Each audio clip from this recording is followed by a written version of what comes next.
አቤላ አንተ ግን ጓደኛ ነህ? አንተ ግን የእውነት ጥሩ ሰው ነህ? ጓደኛ ማለት እንደዚህ ነው ተግባሩ።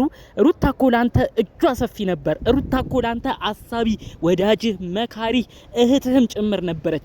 ዛሬ አንተ በሷ ላይ ተነስተ እሷ ልጅ ማቀፏን አይተ ልጅ አራስ ቤት መሆኗን አይተ የትም አትሄድም የትም አትደርስም ብለ የሷን የድብርት ስሜት ሳትረዳ ዛሬ ግን አንተ ለሌላ ሴት ጓደኛህን ታመቻቻለህ። ከዛ አልፎ ተርፎ አብርሽ ሚስቱን የራሱን ልጅ ወለደችለትን ሩታን መንከባከቡን ትቶ ሌላ ሴት እንዲንከባከብ እንዲያዝናና ጭራሽ ታመቻቻለ። ይህ ላንተ ጓደኝነት ነው?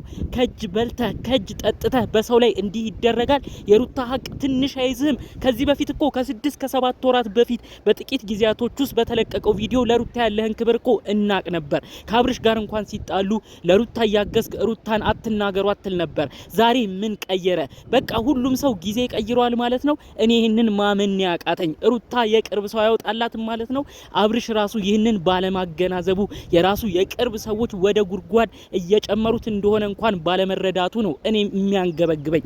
እኔ ብቻ አይደለሁም ብዙ ሰዎች የሚያንገበግባቸው። ፈረንጁ አንድ ንግግርን ተናግሯል። በተለይ ቀደም ብሎ የለቀቀው ቪዲዮም ነበር። እኔ ከእንግዲህ ለፖሊስ አመለክታለሁ፣ እነዚህ ልጆች የሚያረጉት ነገር ከቀጠሉበት ለትዳር የሆነን ሰው ወደ ሌላ ነገር እንዲያመራ በማድረግ ብዬ ከባድ ችግር ነው የምናገርባቸው ሲል ለሩታ ጠበቃ ሆኖ ተናግሮ ነበር። ከዛ አልፎ ተርፎ ደግሞ አሁን ላይ አብርሽ እንዲሁም አባቱ ያሉበት ነገር ጥሩ እንዳልሆነ አብርሽ በሚያረገው ነገር አባትየው አሁን ከባድ ማስጠንቀቂያና ጥልም ጭምር እንደመጣ ነው መረጃውን እየሰማሁት። አብርሽስ ብትሆን አባት የገዛ ቤተሰቦች የቅርብ ወዳጆች ያዘኑበት ነገር ላንተ ይጠቅማል? እንዴት ነው እነዚህ ጓደኞች አይንህን ጨፍነው ወደማይሆን ታ እየመሩ የሚገኘው? የእውነት ይህንን ማሰብ እኔ በጣም ከባድ ነገር ነው የሆነብኝ። እባክሽ ሩታ በዚህ ጉዳይ አሁን ላይ በምታያቸው ቪዲዮዎች ላለመረበሽ ሞክሪ። አሁን የሆነውን ሁሉ አይታችኋል። ጭራሽ ብለው አብርሽና ሄርሜላ ሁለት ከባድ ጓደኞቻቸውን ይዘው ለመዝናናት በሆነ ሪዞርት ውስጥ ይገኛሉ። በዛ መዝናናት ውስጥ ምን ሊከሰት እንደሚችል እናንተ አስቡት። የጓደኞቹን ሴራም በተለይ በእንደዚህ አይነት ቦታ ምን አይነት ኃላፊነትና ድርሻ እንደሚኖራቸውም አስቡት። ጓደኞቹ የቅርብ የሚላቸው ወዳጆች የመሰሉ ነገር ግን የሱን ትዳር የሚበትኑ እነዚህ ከባባር ልጆች ይችን አጋጣሚ ተጠቅመው አብርሽና ሄርሜላ አንድ ላይ ትልልቅ ሰዓቶችን እያሳለፉ እንዲመቻቹ ለማድረግ ትልቅ ጥረት አሁን ላይ በሰፊው አንግበዋል።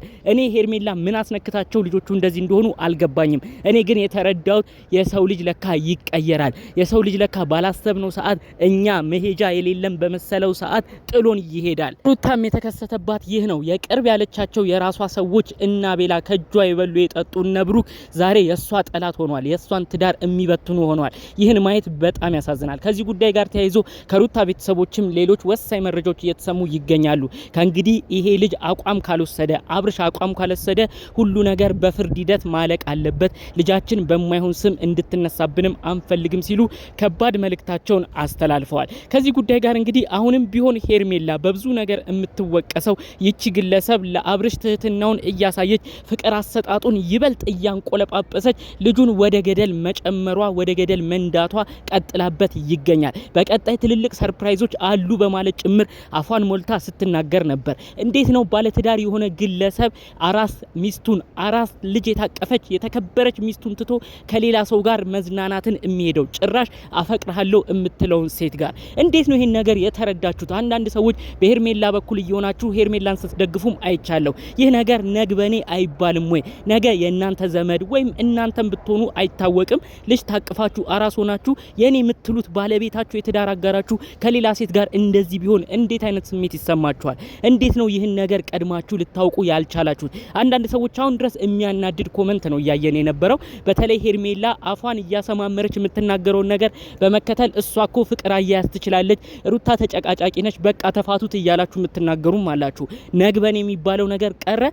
በእርግጥ ያው በሩታም በኩል ሆናችሁ እስከዛሬ ለሩታ የምትከራከሩ በተለይ አብርሽና ሄርሜላ ቪዲዮ በሰሩ ቁጥር ሁሌ ለነሱ የምትከራከሩ ሰዎች አያችኋለሁኝ። እናንተ ክበሩልኝ። የእውነት ፈጣሪ አምላክ ሁሌም ለእናንተ እንዲህ በተቸገራችሁበት ሰዓት ለሰው ጠበቃ እንደሆናችሁ ለእናንተም ፈጣሪ አምላክ ጠበቃ የሚሆንላችሁ ጊዜ ሁሌም ያመቻችላችሁ። ይህንን ነው ለእናንተ የምመኘው። አንዳንድ ሰዎች ግን የምታረጉት ነገር የእውነት በጣም በጣም የሚደብር ነው። እንግዲህ ከዚህ ጉዳይ ጋር በሩታ ቤተሰቦች በኩል አሁን ከዚህ በኋላ ወደ ሌላ ስቴፕ ነው የሚሄዱት። እንደዚህ መጃጃሉንም አይፈልጉትም። ሄርሜላ የምታረገው ነገር ጭራሽ እየተቀነባበረ ወደ ሌላ ነገር እያመራም ይመስላል ማለት ነው።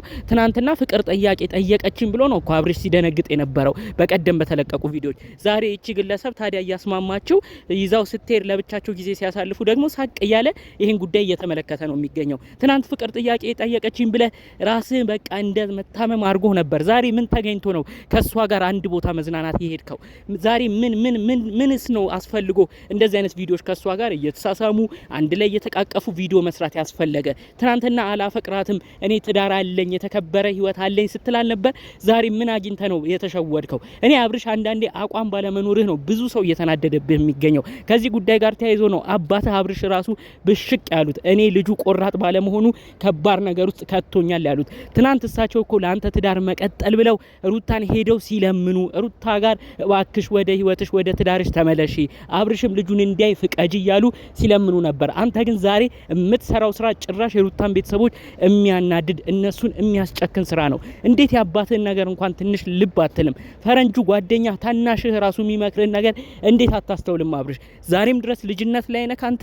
ምን አይነት ቪዲዮስ ነው የሚሰራው ከሄርሜላ ጋር? እኔ እኮ እንዴት አይነት ነገር እየተረዳህ እንደሆነ አልገባኝም። የራስህን ጓደኞች እኮ ራስህ ታዝበህ ነበረ ልጆቹ እንደማይጠቅሙ እና ቤላ ከባድ ልጆች እንደሆኑ። ዛሬ ምን ተገኝቶ ነው እነሱ ባመቻቹት ሽርሽር እንግዲህ ተያይዘ ከሄድከው እዛ ከሄርሜላ ጋር እንደ እህት የምትተያይ መስሎ ነበረ። ይህንን እንዴት ማመዛዘን ይከብድሃል አብርሽ። ብዙ ኦዲየንስ እኮ በአንተ በጣም ብጥብጥ እያለ ነው። ሰው ያዘነበት ነገር ቤተሰቦች፣ በአጠቃላይ ኦዲየንስ ሁሉ የሚጨቃጨቅህ ብዙ ነገር የሚናገሩ ነገር ለአንተ ጥሩ የሚሆን ይመስልሃል? በእንደዚህ አይነት ነገር በዚሁ ከቀጠል የእውነት እኔ ምን አይነት ነገር ውስጥ እንዳለ ፈጣሪ አምላክ ይወቀው። አንዴ በሁኔታው ትደነግጣለህ፣ ተመልሰ ደግሞ ከነሱ ስር አትጠፋም። እባክህ አቋም ውሰድ፣ ቤተሰቦችን አታስጨንቅ። አሁን ደግሞ ሽርሽር ተብሎ ትዳር አጋር ሆነ ምን አይነት ነገር ነው ከዚህ ግለሰብ ጋር የምትንሸራሸረው? እባክህ ኧረ አብርሽ ያለህበት ቦታ ምን አይነት ነው ብለህ ነቃ ብለህ ለማሰብ ሞክር። ወዳጆችን አታስከፋ፣ የገዛ ቤተሰቦችን አታስጨንቅ። ስማቸውን በሆነው ባልሆነው እንዲነሳና መጥፎ ስም እንዲሰጣቸው እባክህ አታድርግ በማለት የዛሬን መልእክቴን የዛሬን ቪዲዮን እዚህ ጋር አበቃለሁ። በሌሎች ጉዳዮቻችን እስክንገናኝ ድረስ ሰላሙን ሁሉ እመኝላችኋለሁ። ሰላም።